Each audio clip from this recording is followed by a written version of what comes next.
Hello, YouTubers, friends, compatriots, blue liquor shells, desolate source, peasants, vassals, Venezuelans. I'm a useful idiot, and today I want to talk about Hugo Chavez. Died today at the age of 58 after a long struggle with cancer since 2011. And I don't really have too much to say about it, although I'm not generally a news bringer. I usually like to do analysis and bring something to the table. And all I want to do is say that Hugo Chavez was a very interesting character, and the United States relationship to Venezuela is very interesting. I know a lot of American citizens have a lot of crossed wires and misinformation about Hugo Chavez because all they hear is all the sword rattling and all the demonizing.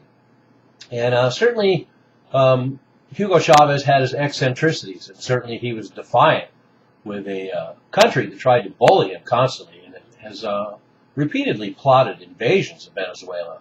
But I think Hugo Chavez represents both the worst and the best of someone who has that sort of authoritarian power, because a lot of great changes were made in Venezuela, and a lot of attempts to equally distribute the wealth and expand their school systems, and they have some wonderful programs there that Hugo Chavez was responsible for.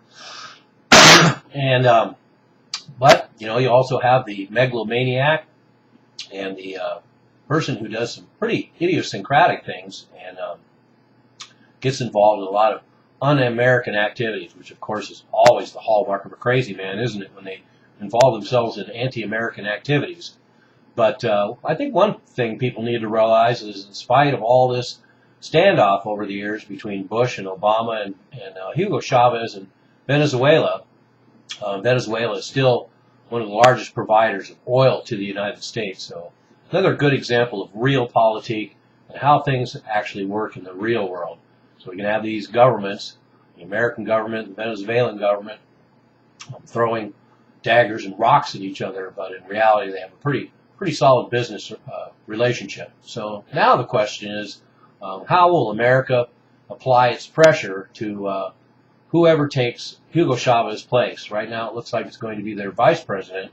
He is no friend of America, but things change. So the main thing that's going to happen now that Hugo Chavez has passed is they do not have a figurehead for a lot of the Latin American movement towards socialist governments, native governments, and keeping all the resources of Latin America to themselves, and at least not letting transnationals exploit them so much.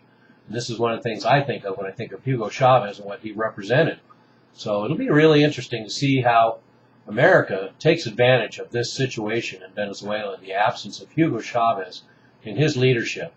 And I'm sure the State Department and the U.S. military and Obama are all very happy right now, because there's one thorn out of their side.